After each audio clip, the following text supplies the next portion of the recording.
Good evening, good afternoon, wherever you find yourself in this weird, wild, wacky world of ours, and welcome to another special announcement in Darkness in Dublin.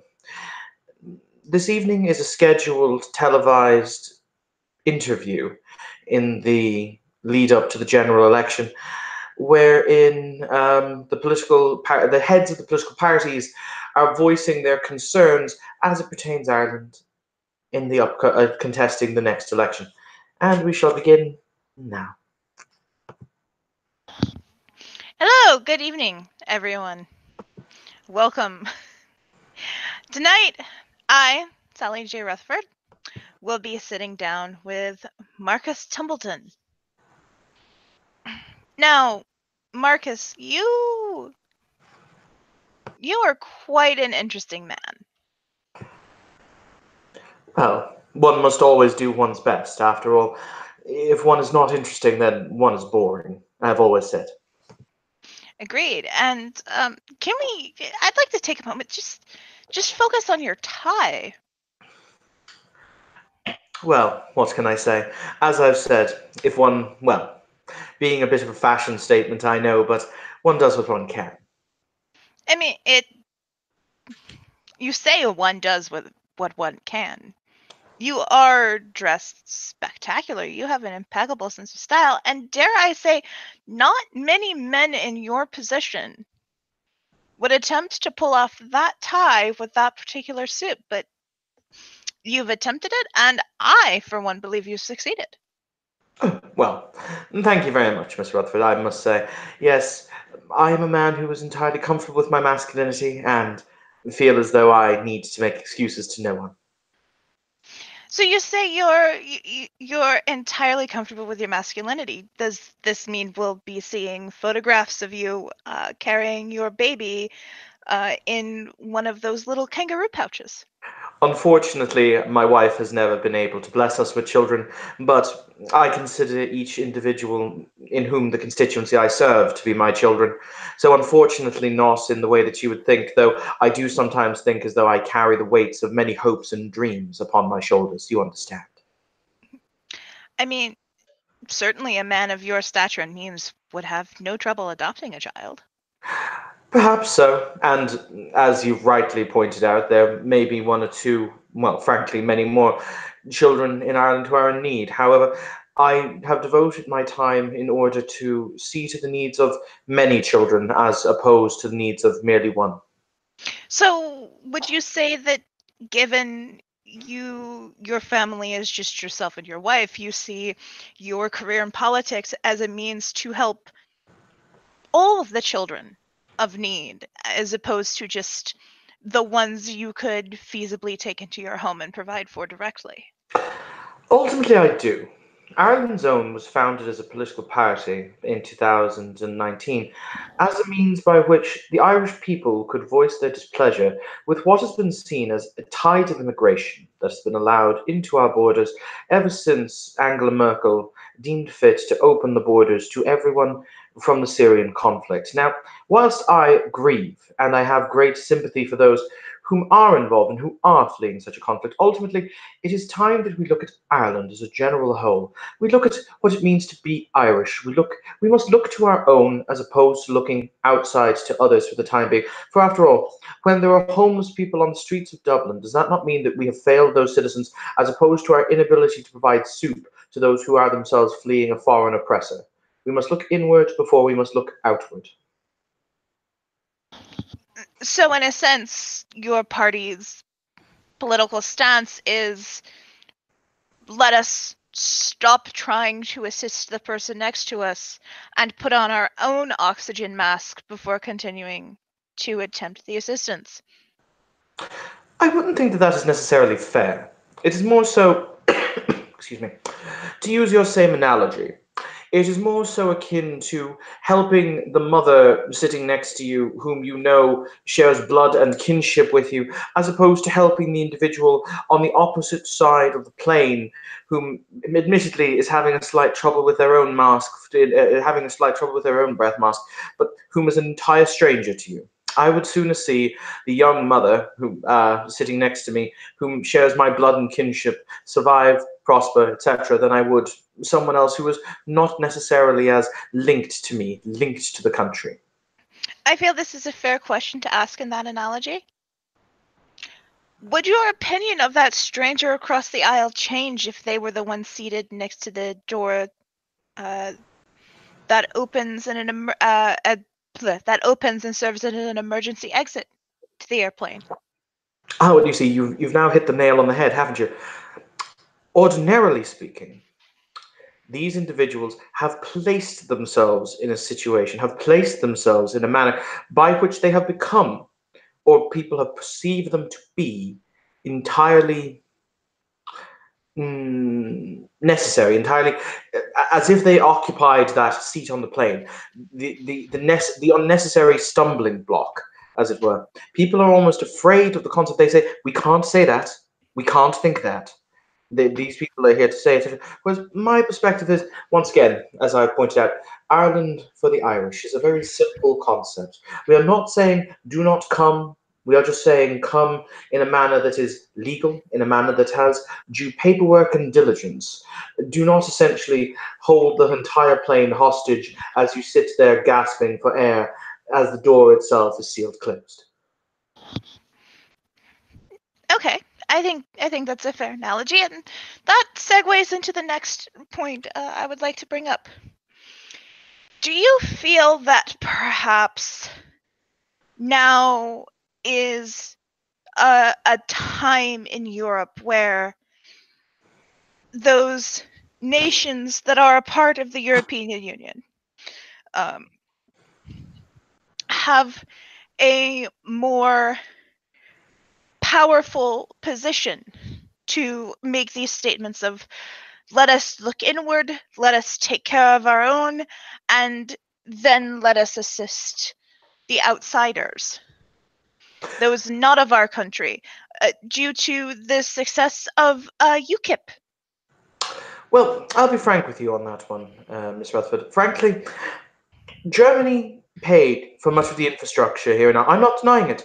German loans, German financing saw to the creation of much of Ireland's infrastructure, the roads, many of the hospitals, etc. But then again, you must also consider the fact that was German guilt. German guilt after World War II. Now, whether the modern German citizen is responsible or not, that is neither here nor there. When the loans were being offered, when the financial assistance was being given, it was being given out of a semblance of guilt for what had transpired in Europe. And that is the necessary and driving factor of the current Eurozone and indeed the current European financial markets. The German economy has been giving money in large loans to the remainder of the European Union in order to stave off its own guilt. Now, one way or another, the United Kingdom left the European Union some 2 years ago. Admittedly, there have been some teething problems, and I say teething problems because they are not an impossibility to solve. They are merely being dealt with in an incorrect manner by a weak government who have not seen fit in order to crack down on unwanted social issues. However, the European Union as a general whole has become a boys' club for the wealthy of Europe. It has become a means by which Germany is seeking to take our financial independence from us now that they have lured us in with shall we say, sycophantial loans and false smiles. So I believe that Ireland will do much better outside of the common European market with the ability to trade with other entities such as the United States under President Trump, who is now serving his second term. On a side note, add a character. That's the first time I've said that. So have fun, players. The second term of Trump. And Mr. Donald Trump, who's serving his second term. And we can look elsewhere, maybe towards China or India, in order to secure more solid financial packaging for ourselves for the future. I do not believe the future of Ireland lies in Europe. I believe the future of Ireland lies elsewhere, looking to extend hands and build bridges, not just to Europe, but to the wider world as a community. So, there are some people who follow you, who have taken these statements of yours and rather twisted them. I'd like to read one from you, from one of your just a citizen who is a member of your party, to send in to us on Twitter tonight.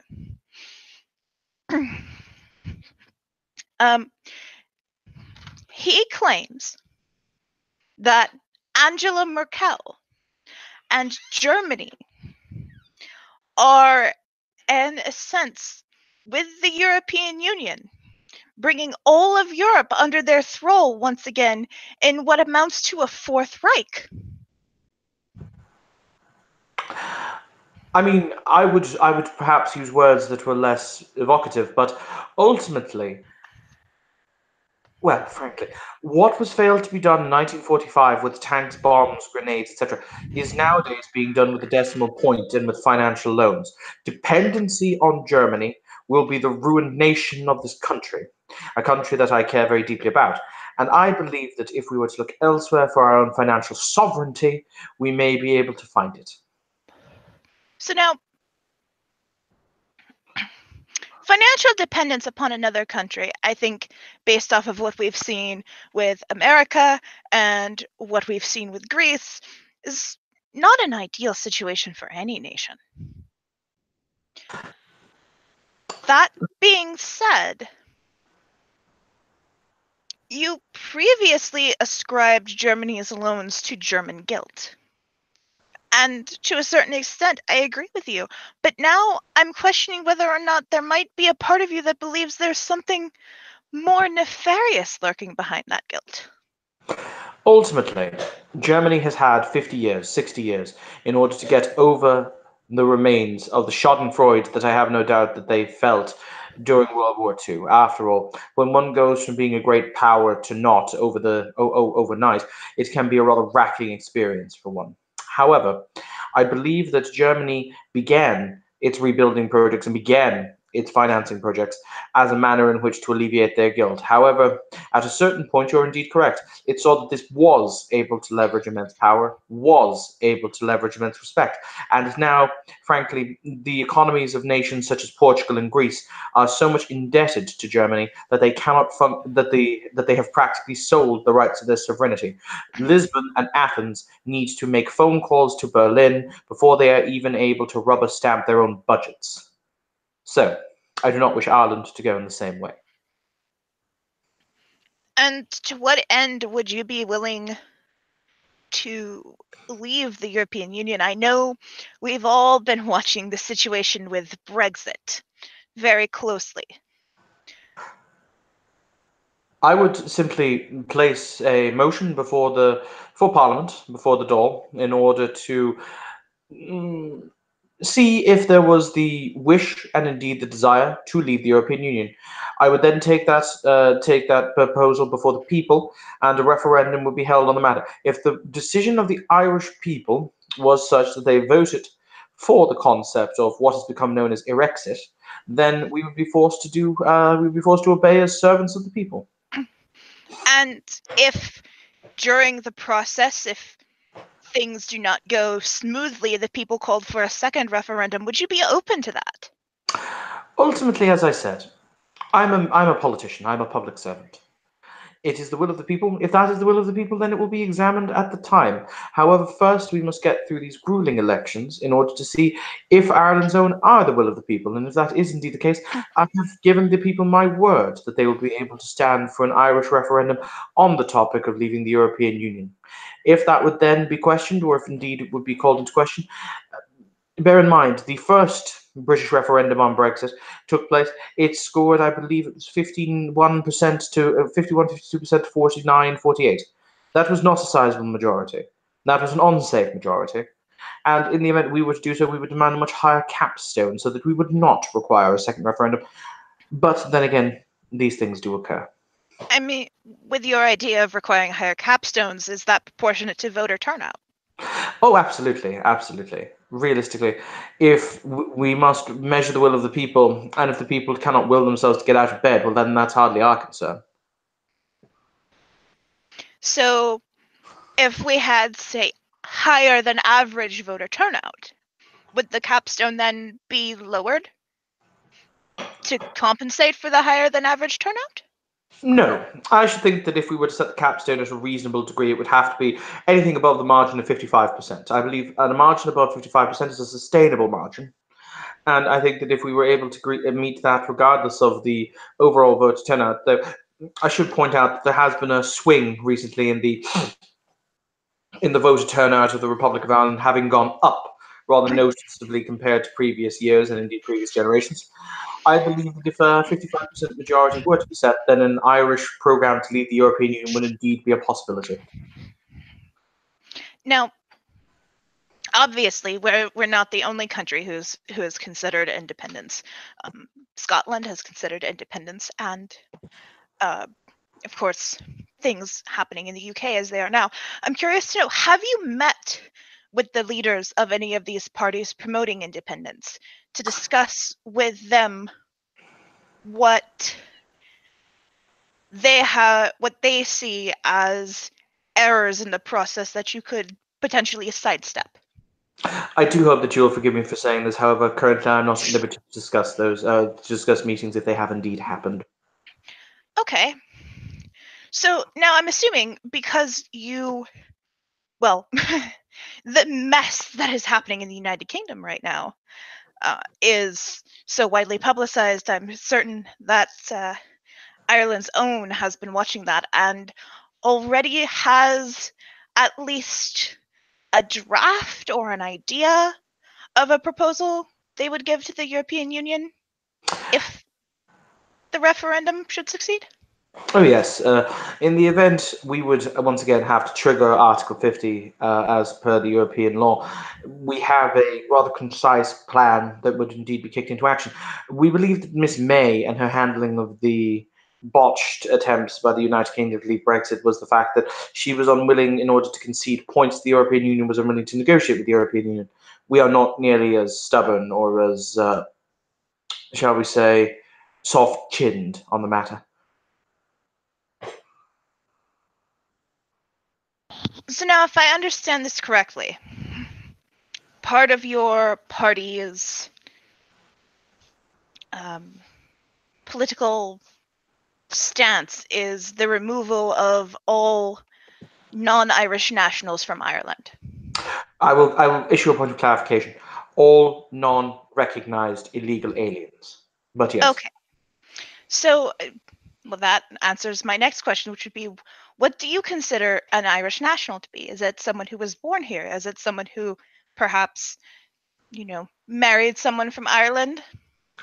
It is our intention to simply, how would one say, all of those individuals who have come here in order to freeload off the Irish economy would be removed, one way or another. If they have legal Irish passports, legal Irish visas, of course they're entitled to stay.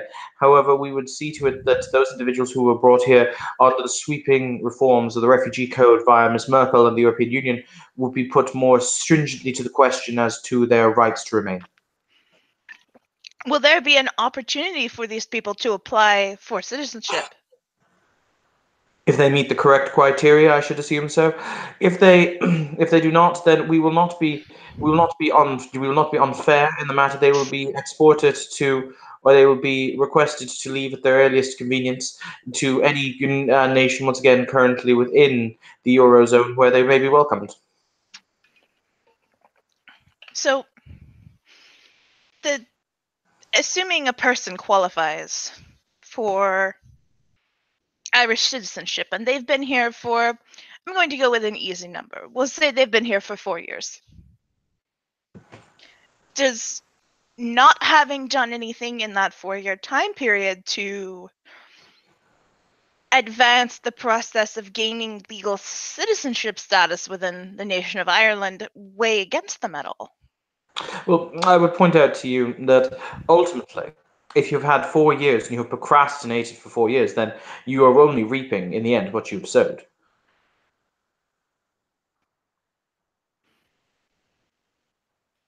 I mean, I'm given to understand, mind you, I have not gone through the process myself. I was born here.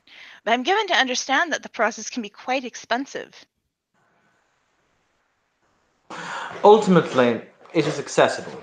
I'm not necessarily going to say that it is entirely inclusive, as that is not the system.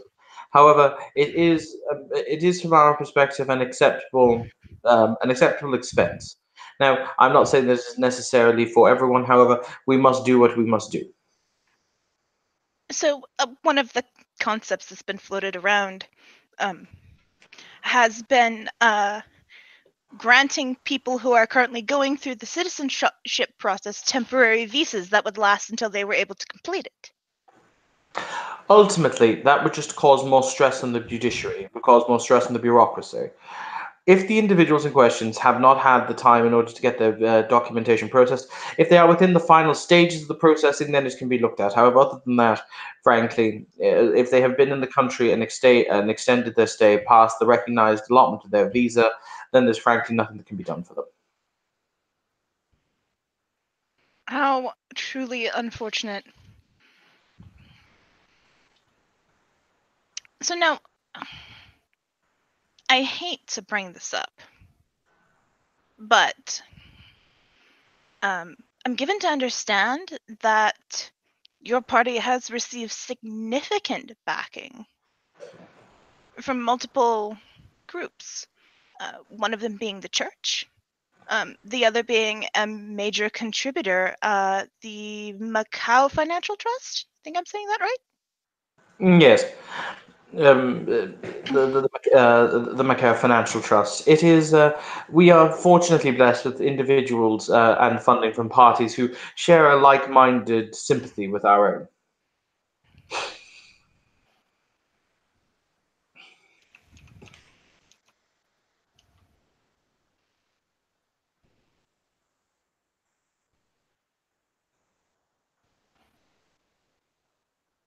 Mr. Tumbledon? Oh, sorry, did you not hear me? Yes, we have been blessed in this regard with the backing of several different organizations and indeed entities who have given us financial benefits as they believe our political aspirations link in well with their own uh, moral and or political stances. Are you aware of the Macau Financial Trust's ties to the Pentex Corporation? I'm aware that they're a subsidiary of the Pentex Corporation, yeah. And I'm certain then you must be somewhat aware of Pentex's own record, as well as the record of their other subsidiaries. Ultimately, no charges have been brought against the Pentex Corporation. They are merely rumors, and rumors, well, frankly, are not worth the air that are used to speak them. I'm sure you'll agree.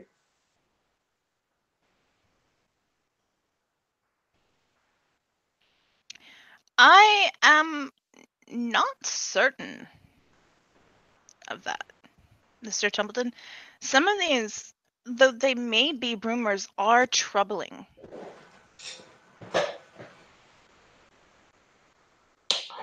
Yes, well, in this particular instance, we have nothing but the highest faith in our financial backers that they mean nothing but good, and they mean nothing but good and the positive benefits for the Irish people. Would you be willing to make the records of these financial contributions public? I would have to liaise with the party committee before I would make any such agreement. I mean, I do believe now more than ever the people of Ireland are aware that these large corporations make substantial financial contributions to political parties on the assumption that they are buying politicians who will act in the interest of the corporation over the interest of the people. And your assurances aside, I think the people have a right to know how much money has been exchanged. Yes, well, I will look into that with the Financial Planning Committee, as I've said. However, unfortunately, my time is rather limited. Is this a good place to stop, perhaps? There's just one final question. Ah, We very well. always like to take on this program one final question from our viewers. This one has been sent in to us by a lovely young woman by the name of Lily O'Reilly of Dublin.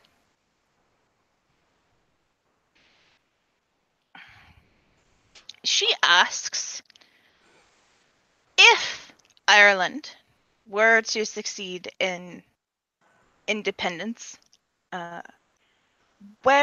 how would we then go about renegotiating our alliances with foreign powers? Ultimately, Ireland has had to trade a level of its sovereignty to the European Union.